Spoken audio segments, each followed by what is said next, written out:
Now I will demonstrate the SAS codes that create the IDO sequences from simulated prescription data of 300 fake patients. There are about 11,000 prescriptions from 15 medications in 6 medication classes.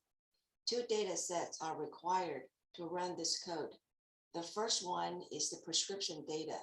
Let me show these data from 2 patients.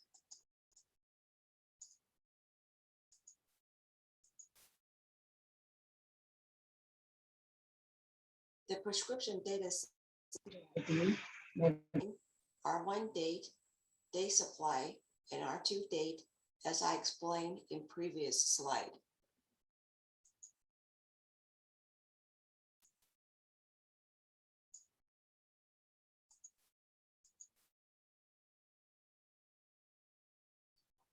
The second data set contains date ranges for each medication in patients.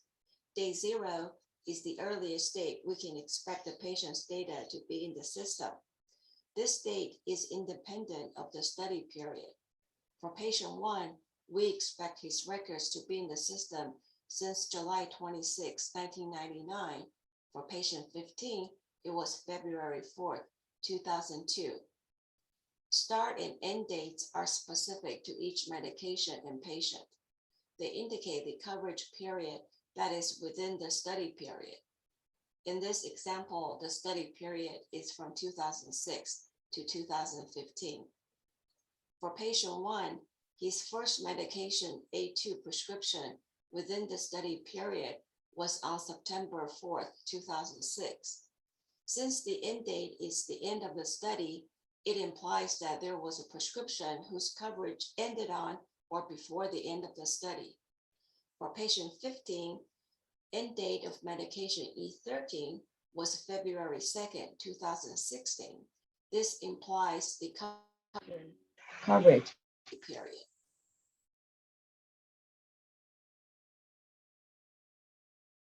Patient start and end date indicates the union of all start and end dates of each patient. So for patient 1, the minimum of all his medication start dates was February 18, 2016, and maximum of all his medication end dates was December 31st, 2015.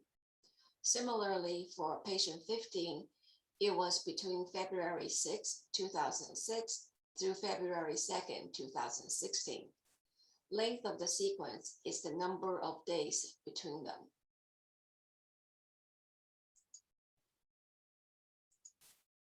The longest sequence is 3,720 days. Now we just run these codes to create a sequence.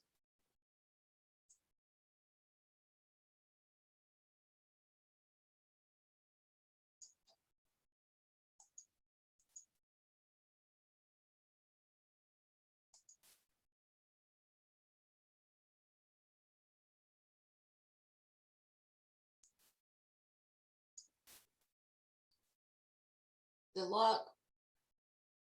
log states that the sequence data set has 851 rows. That's the total number of medications from 300 patients.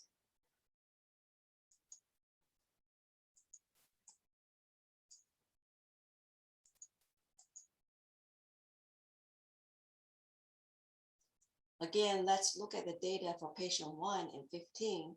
The first few columns are the same from the input data set.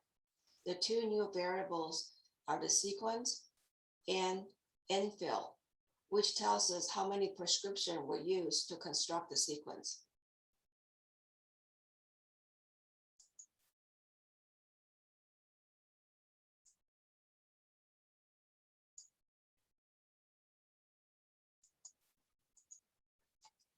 The medication level sequences can be combined to create class level sequences.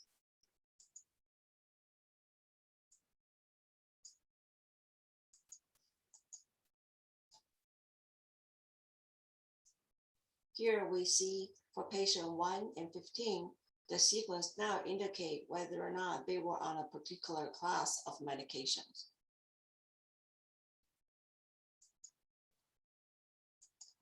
We are now ready to use these sequences in an example. Say we want to find patients who were on the medication at least 68 out of 84 days, about 80% compliance in a 12-week period, at least once in a year.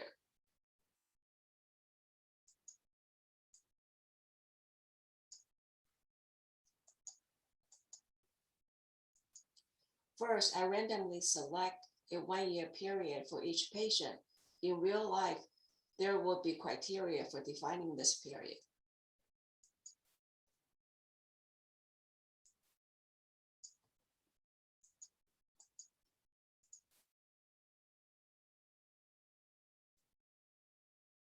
I date is the beginning of the 365 days. I is the position on the original sequence.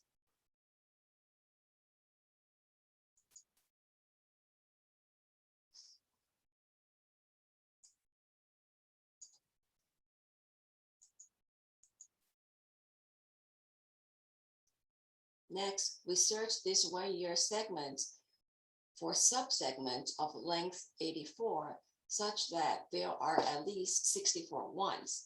This can happen more than once in the 1-year period. We output the results when this criterion is satisfied. And there are about 35,000 of such incidents. We ran some simple statistics to check.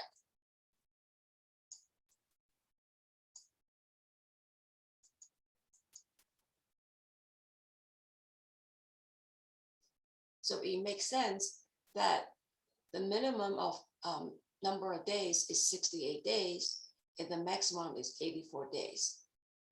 The average is about 84 days.